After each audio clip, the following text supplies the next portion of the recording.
All right. Before we get into it, these are my opinions, not my real estate shows, not my real estate companies, not any entity connected to it either, just mine.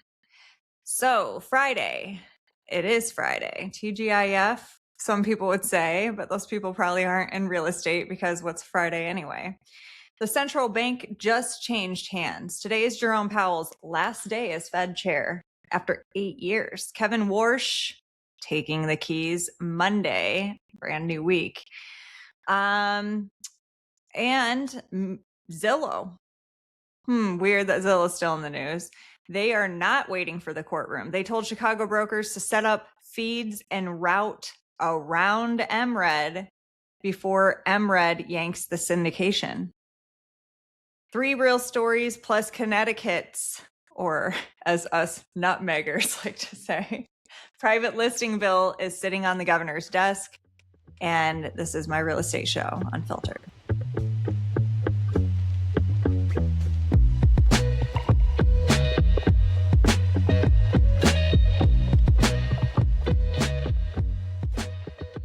So I usually start the show off by doing some sort of pop, and I don't know. And I like to do the dirty Diet Dr. Pepper. But Brian, remember how I told you that the creamer that I have was expired? So I put Fairlife milk in this cup, and we're going to see if it tastes good still. So God help us all. So Brian and I were hanging out yesterday, producer Brian, and I started off on this weird tangent. Why did I even get on that tangent of asking about the suns and the moons and everything? I have no idea. It wasn't related to anything else. It wasn't related to the show we were watching, nothing we were discussing. And all of a sudden, I just turned to Brian and I go, what would happen if the sun just burnt out? And he actually, since Brian's our, resident encyclopedia, he actually started humoring me with the answer and everything. Plus, I Googled it. We talked about how many moons does Mars have. Then we talked about, have you guys looked up what Mars's moons actually look like? They're ugly. They look like potatoes. Okay, my first sip. We'll see. So it's not bad, but like creamer is way better. Yeah, I had the same problem where I ran out of creamer for coffee in the morning, so I was like, oh, I'll do a little bit of Fairlife, a little bit of Fairlife chocolate milk, and we'll see. And it's like whatever it is about that, it just doesn't work as well. Exactly. It's a shame.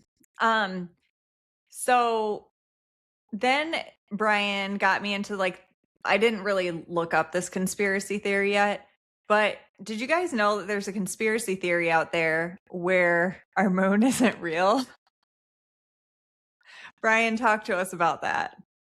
Yep, the hollow moon conspiracy basically says that like an advanced society, whether it was a previous like human civilization that was way more advanced than we are now, or aliens or whoever, built a moon like spaceship, like to park it just off of our planet to observe, to gather data, in the event of like needing to escape Earth or whatever. They built a spaceship, made it look like a moon on the outside, and that's what's there. So like that's why we don't explore it and everything. Like the Why dark would side they has. why would they hang out? Why would any spaceship just hang out like that and observe?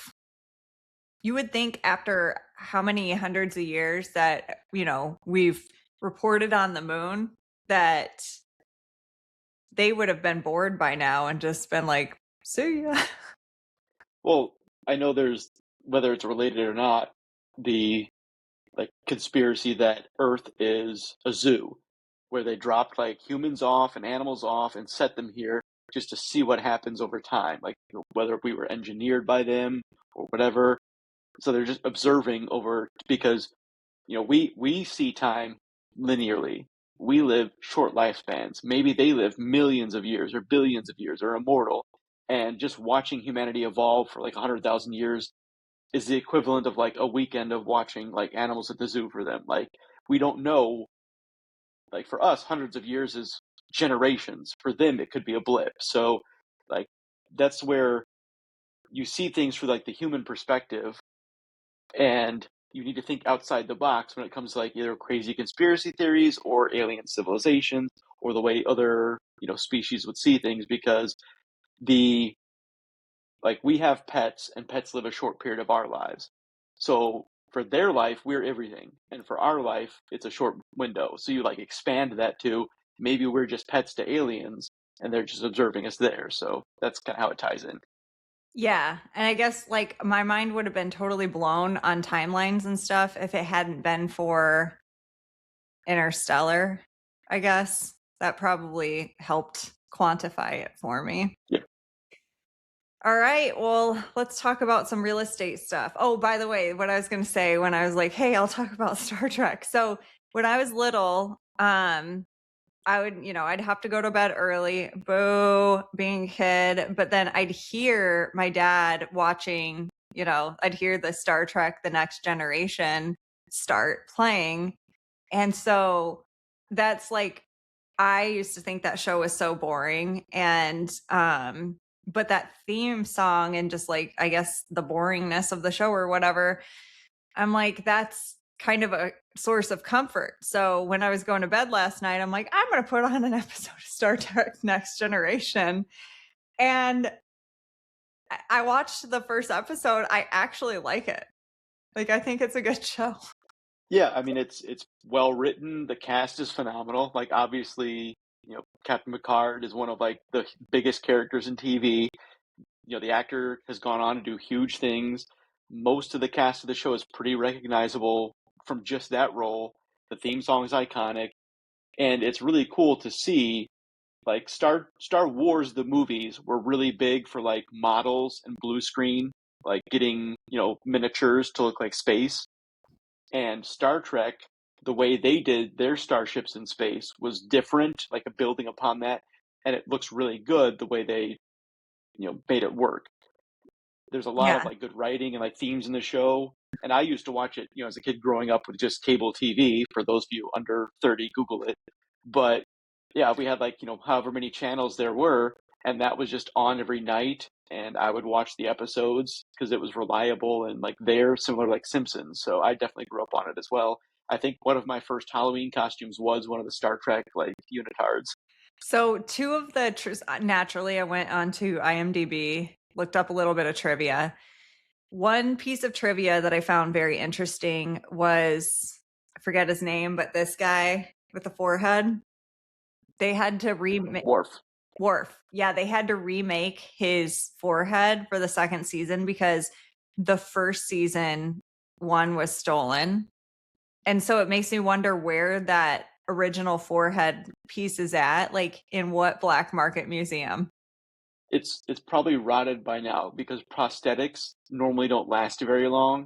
But that's one of the things I always think is cool about movies or TV shows is like what did the actors steal from the show? Like if I was LeVar Burton, I would have like 5 or 6 of Geordie's visors at my house. Like if something was iconic about that role, it's as much a part of me as it is the show's. So I'm taking some home. A lot of actors will take like shoes or watches or clothing, and I'm like, that makes sense to me because for a lot of things, especially like period shows, like say it's set like the Victorian era or the future or whatever, it's not going to be reused for some other show. So that it's not like the studio is going to keep it and repurpose it. It was probably like bespoke made to fit me. So I'm taking it. Like Yeah. what else are they going to do with it? Like props like shoes or something. True. Another like piece of trivia was that Sir Patrick Stewart thought the show was going to flop, and so he didn't even unpack his suitcase for the first 6 weeks. He thought it would totally flop within 6 weeks. He didn't even unpack his suitcases. I thought that that was interesting. I also found interesting that for seasons 1 and 2, their uniform was so tight and uncomfortable that Sir Patrick Stewart threatened to sue them, saying like if we suffer permanent nerve and joint damage as a result of these uniforms, like you will be sued. And so they actually remade their uniform in season 3 moving forward to like the 2-piece instead of the 1-piece unitard. But then the top of the uniform would like ride up. So that's where he got his signature like tugged down before he would sit. I thought that was interesting. Yeah, and I'm pulling up something else real quick, but I also like with our experience in the Marine Corps wearing our plate carriers and flak vests and everything, you get that pose where like you're holding on to the top of it. So like Yeah. when I watch TV shows and I see the actors doing that, I'm like they either have sat in this equipment for a long time or they got really good training from the people that actually wore it because that's a thing. Like when I spot that, that's the realism I need in TV shows. It's like just when you're standing at rest, like hands cupping your vest there. That's so true. Another thing that I used to do, which definitely not safe, but do not recommend doing this ever in your life unless you're one of the most tired Marines out there. But I would have my Kevlar helmet on, for those of you that don't know what that is, and I'd have my chin strap on, and then I'd have my rifle set here, and then I'd rest my Kevlar on the top of the rifle so that like I could like rest and go to sleep. I do not recommend trying that pose, but it totally worked. And I kind of wish I had a picture of myself doing that. Uh, all right. So let's get this show on the road, shall we? Zillow. Again, I just find the whole thing fascinating between Zillow and MRED because I personally have been a member of MRED for, and by the way, if you guys don't know what MRED is, it's the Midwest Real Estate Data. It is basically considered a Chicago MLS, but it goes almost all the way, through Illinois and even in parts of Iowa, which is where I and actually producer Brian reside. I'm out of the Quad Cities, which is 2 cities in Iowa, 2 cities in Illinois, and Mississippi River divides us. So I just find the Zillow and MRED news very interesting. So Zillow emailed Chicago area brokers Wednesday, and they were saying MRED has signaled that it will stop syndicating listings to Zillow in the coming days. And then they warned them, if your brokerage does not have a direct feed to Zillow, your seller's listings will disappear from the platform with the largest online audience of home shoppers. And the email instructed managing brokers to set up a direct PDAP feed via MLS Grid. Zillow Chief Industry Development Officer Errol Samuelson said publicly that the suit is about consumers and competition and fairness in the real estate industry. A Zillow spokesperson confirmed Thursday that the portal is communicating with brokers to help them ensure their listings are on Zillow in the event MRED stops syndicating. So something interesting that I find about this, Brian, is we do a lot of business with Zillow and its partners. Our agents have Follow Up Boss as a CRM. We are starting a showing time appointment center relationship with Zillow. We have Loop, but we ensure that our information stays with the brokerage as much as we possibly can. We don't want it really connecting to Zillow, so they let us opt out of certain things, right? We have our brokerage opted out of that, syndication, whatever. But what I find interesting is that how Zillow has their own, what do they call it, preview listing network. So it's not like it is private listing network, but it's Zillow Preview. And then they connected that with realtor.com. They're trying to create like a bigger giant than Compass. Okay. I was looking over the contract that I have to sign in order for our agents to take advantage of Preview. And I find this interesting. We would have to agree to be exclusive to Zillow, meaning that if we accepted their preview, that we couldn't we couldn't take part in the private listing networks that like MRED or Bright or anybody are coming up with. What do you think about that? They'd have to prove that they're going to be more valuable than us either not signing and going with everybody or going exclusive with somebody else. Like, you need to really make that an attractive offer for us to sign it.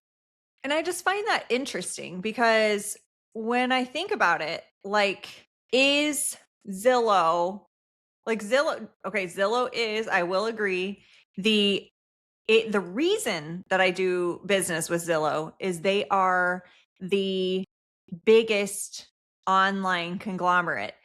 If I'm just a random civilian or consumer, I am going to go to Zillow. Like, I personally go to Zillow when I'm fantasizing about moving to Nashville or whatever, right? And I'm like, okay, let's see what the housing market's like here. I don't have access to an MLS out there. So I'm going to Zillow. So I do agree, and that's why we do a lot of business with Zillow, is we know that's where our consumers are and our clients are looking. I'm not going to swim upstream away from them. However, I feel there will become an unnecessary monopoly. What I do like about Robert Refkin, ruffling everybody's feathers, and I'm not saying that he's doing it for charitable reasons, like he definitely is trying to get power as well. But I think he's kind of like the lesser of two evils when he's aligning with these private MLSs. The other cool thing that I like seeing is that these private MLSs are letting you have alternatives to even being a NAR member. So, in case you guys don't know this, you can actually be a member of MRED and a member of even a local association, so long as they're allowing non-NAR members have access to it, and you don't have to be a realtor. So, I'm not a realtor. I am not a member of the National Association of Realtors. After 10 years of being a member of the National Association of Realtors, I stopped being a member as of January 2026 because I'm CEO of a brokerage. And then also I kind of wanted to lead by example. If I wanted to operate residential real estate without NAR, what would that look like? How would we make that happen? What forms would we need? And so on and so forth. So yeah, I find it very, and yeah, Bobby Redkin, Bobby Redkin. Stop it, Brian. Oh my God. I know I need to get my act together when it comes to this. So moving right along, those are my thoughts on Zillow versus MRED. I think it's just like a street fight, and they are all trying to act like they are doing it for such a greater good. And it's like, well, give me a fucking break. You're actually not. You're doing it for yourself. So stop trying to pretend like this other person is trying to stop consumers from having freedom of choice and freedom of access. They're both arguing the same thing, but against each other. So I'm just a little annoyed at this. It's almost like watching a playground fight unravel in the news. It's weird. So again, Bright MLS, the largest MLS in the country by subscriber count, announced May 13 that it had joined Compass's nationwide listings partnership. It is the fourth MLS to do so. MRED, I think MRED was first, then RealTrax, and California's MLS Claw. So Bright MLS is the next one to jump on board. I'm very interested to see who else they're in talks with. I mean, they're working fast. I don't know how long they'd been talking to these MLSs, but these announcements keep getting kicked out like, machine gun style. That part I find very interesting. Let's talk. We teased a little bit yesterday about the Connecticut private listing bill. These states are starting to take a stance on private listings one way or another. So Connecticut's the next one that is putting something up. So Connecticut SB 340 passed both chambers of the state legislature and is now on Governor Ned Lamont's desk waiting for signature or veto. The bill requires brokers and landlords marketing 1 to 4 unit properties. So basically anything other than those big investment properties, a 1 to 4 unit dwelling property, to make those listings available to the public to promote transparency and ensure open and non-discriminatory access to property information for all prospective buyers or tenants. Let me read that one more time because this is the difference between private and not private. They are requiring anything under a 4-unit property, so single family residences, duplexes, triplexes, fourplex, all of those, they are requiring them to make those listings available to the public to promote transparency and ensure open and non-discriminatory access to property information for all prospective buyers or tenants. So their stance on private listing network is not only no, but fuck no. If a seller is marketing on a private network, they must market simultaneously on a public space defined as either an MLS or a public-facing portal. So I'm like, so what's the point of a private? You can't really, you know what I mean? The bill also renames real estate salesperson as real estate agent, and updates agent education rules. So here's what I find interesting about this. For anybody wondering out there, well, what's so bad about having it completely available to the public? Of course, we would want full transparency. Imagine you're Michael Jordan and you want to sell your house. Well, a house of that caliber usually doesn't go on the MLS. It actually is marketed to a whole bunch of other billionaires. These agents, these luxury agents, have their network of billionaires, and it is marketed privately because it's really like not my fuck. I can't buy a multi-million-dollar mansion yet.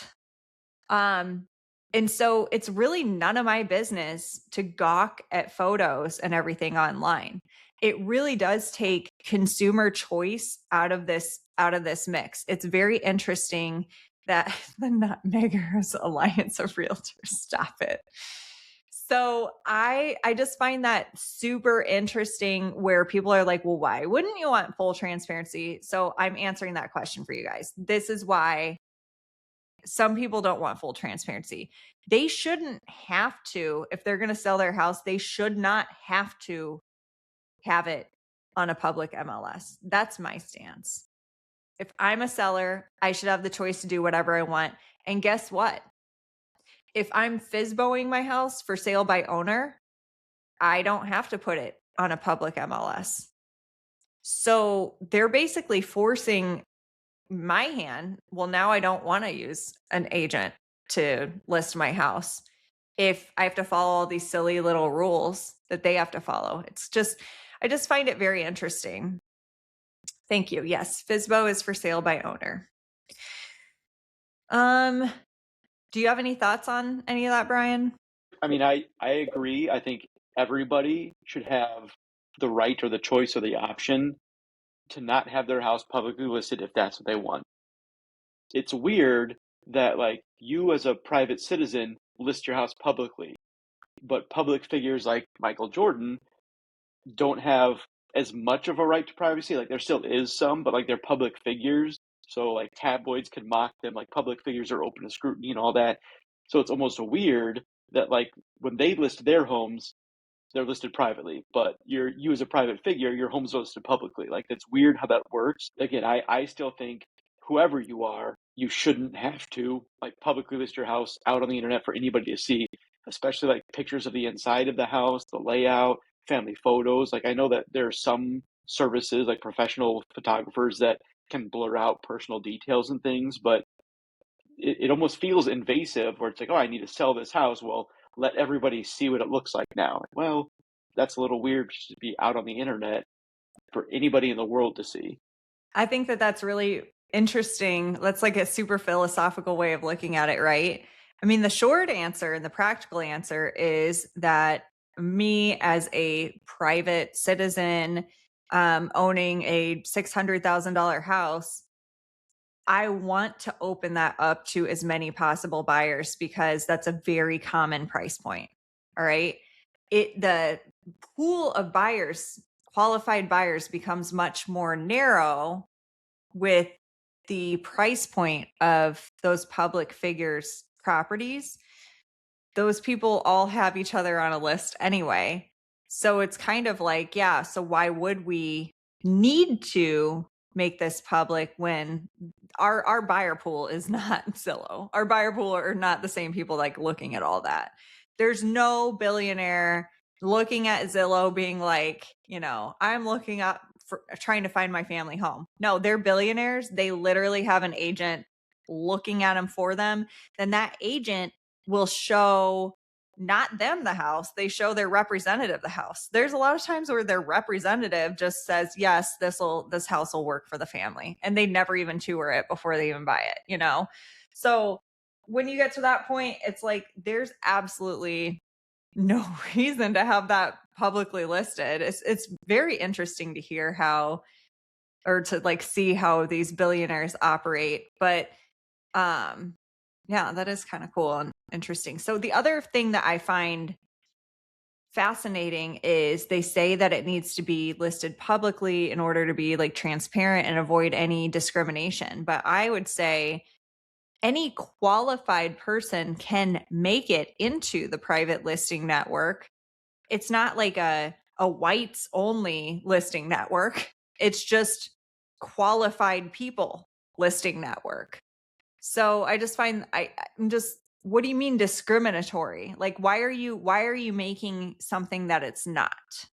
And I think that that's also the shit that NAR's gotten us into in the past, where we were so afraid to read crime statistics or school statistics to offer value to our buyers and sellers.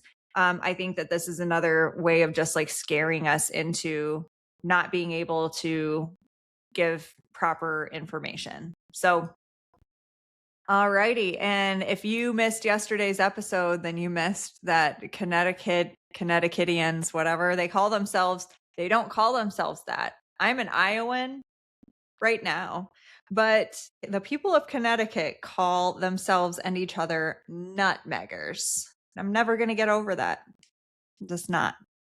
The FBI charges former New York City judge, so we talked about this yesterday, in $6.5 million real estate fraud. So just wanted to mention that again, in case you like crime or true crime in real estate.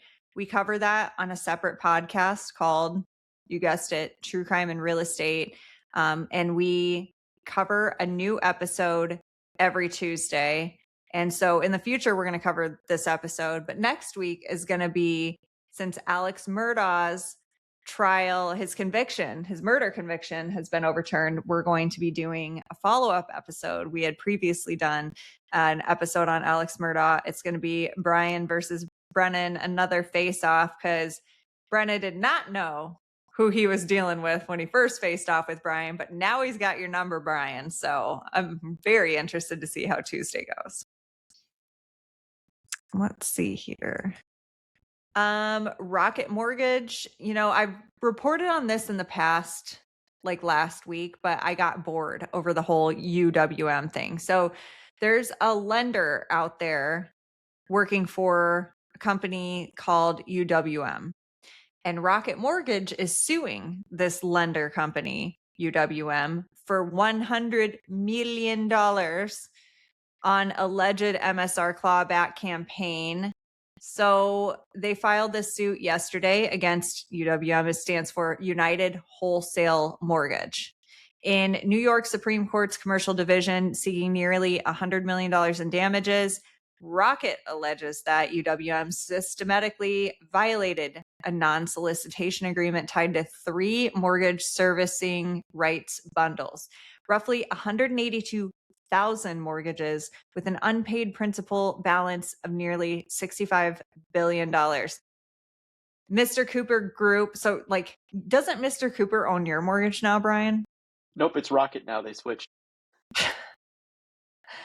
They are saying that Mr. Cooper Group purchased from UWM for $773 million between January and June 2024. Rocket acquired Mr. Cooper in October of 2025. The complaint alleges UWM ran 3 coordinated programs to target the same borrowers. Refi 75, which is a 75 BPS broker discount, launched in 2024. Keep, which is an internal AI powered system that Rocket alleges automatically identified and targeted Mr. Cooper borrowers with refi offers, and Refi Shield 100 BPS interest rate reduction, Rocket alleges, was offered specifically on loans sold to Mr. Cooper. Rocket alleges prepayment rates on the targeted pools that they ran roughly 2.5 times comparable pools. So like, I really glaze over when it comes to these numbers. So what I just want you to do is I want you to be aware that it's not just real estate brokerages suing each other. It is also mortgage companies suing each other. So that's what Rocket is. Rocket versus Mr. Cooper versus, Rocket bought Mr. Cooper, but UWM, United Wholesale Mortgage, they are in a whole lawsuit together. This is kind of, the morning sweep, and the sweep of this week. It's just, man, am I ever going to do any fucking stories that aren't about big names suing each other? I would love to. I think I'm going to try to get better about, reporting some, I guess, better information on this show, because it's like, wow, this is starting to get boring real fast. Big company A suing big company B. Yeah, we do kind of need to know about that stuff. But if I'm an agent and I'm listening to this, I also want to stay up on what's happening in the industry so that I can sound confident when I talk to consumers or clients or anybody standing in line at the grocery store. They start asking about the market and this and that. I would never want to be caught with my pants down. I want to be, able to talk about news going on in real estate. But I don't think that it should be all that. I think that I want agents to be able to walk away with like feeling, oh my God, I'm going to plug this directly back into my business. In case you guys are wondering, we have daily training at our brokerage, and we actually stream it live on Twitch as well. So every day at 10 a.m. Central, you can go to My Real Estate Co., our Twitch channel, My Real Estate Co., and you can watch a live stream of whatever training we're doing for the day. This morning at 10 a.m. Central, we had our director of operations teach all about time management and how an agent can not only get back more of their time in the day. Do you ever just like finish your day as an agent? You're wiped out, you worked your ass off, and then you have nothing to show for it. You're like, where did my day go? This is insane. So she's one of the best efficient time managers that I've ever met in my life. And so she taught a class for us about this. On Monday, Josh Reese, who is our co-host on this show, he is actually going to be doing a class called the 3 Call No Qual. So on Mondays, we have a workshop style class. Like, what can you do in this class where you walk out and you actually got something done for your business? So he's going to be talking about, and that's like a lead generation thing, qualifying your leads. So everybody wants leads, and then nobody knows how to call them or talk to them without feeling icky, right? So that's what Monday's training is going to be about. You don't have to be with our brokerage at all to attend any of this training. We're happy to have you just tune in. You can be a lurker. You can watch our Twitch feed. I just want the industry to get better. I want the industry to be more educated. If you're not yet a real estate agent and you're wondering what it's like being a real estate agent, I'll tell you right now, you take a whole bunch of classes, you get licensed, you start working at a brokerage, and then you realize you don't know how to list a fucking house. You don't know how to help a buyer write a purchase agreement. You realize I have a license in real estate and I haven't been taught anything except for how many square feet are in an acre. So that's what our brokerage aims to do. All these brokerages are different. Some of them teach a lot and their training is amazing. Others not so much. And so, but they gatekeep it, right? I don't believe in gatekeeping training. I would love to have everybody tune into our training and see our training, because if it's just going to make our industry have a better reputation as a whole. I want to train you how to raise your worth as a real estate agent, how to, confidently come back to consumers or clients and be like, hey, you can go to somebody else that's going to charge you this low ass flat fee. That's fine, but that's not me. And this is why I make this much. And this is how much money I'm going to make you, save you, protect your ass from getting sued, all this stuff. So that's basically the premise of our trainings every morning. This show is to just keep you like fresh and up to date and make you not feel alone in your real estate career. Real estate's a very lonely game. Once you get into it and you realize everybody's against you, everybody wants something from you, everybody wants a piece of you. That is why this show is so near and dear to my heart. And I love having producer Brian on it because he does not have a real estate background at all. So he will offer, some type of consumer mentality, but what I love about having you as our producer on the show, Brian, is like, you'll sometimes remind me to break it down into layman's terms, or you'll offer your perspective. And I'm like, holy shit, I've been so far removed from the game. But also, you've been, with our brokerage for 6 months or something now. And so you also are beginning to understand the real estate brokerage side of it. So you can also kind of speak to the consumers or the people who are just getting into real estate and be like, yeah, this is what I learned and didn't know it was like this before. Do you have any final thoughts before we wrap it up, Brian? Nope.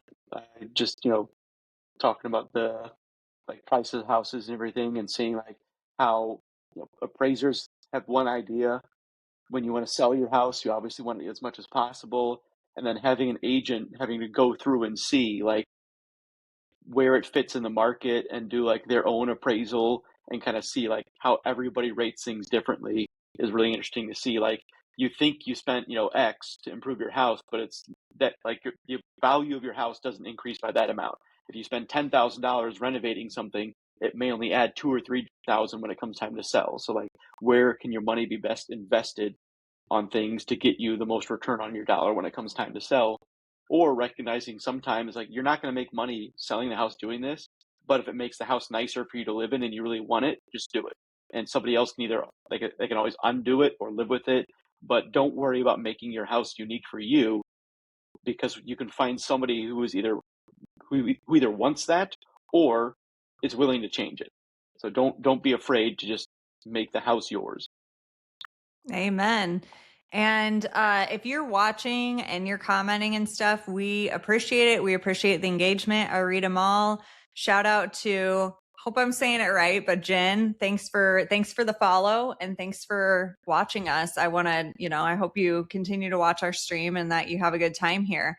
So in wrapping it up, just to cover down on this, we, talked about a few different plays today. Again, Jerome Powell is out at the Fed. Walsh is in, and full of hot inflation and a 10-year treasury. And it's the treasury. It really doesn't matter who's running it, but it's nice for you to know these names. Zillow's routing around MRED with direct feeds while their federal complaint is still in the works. And overnight, Bright MLS became the 4th MLS, and Bright's also the largest in the country, to climb into bed with Compass.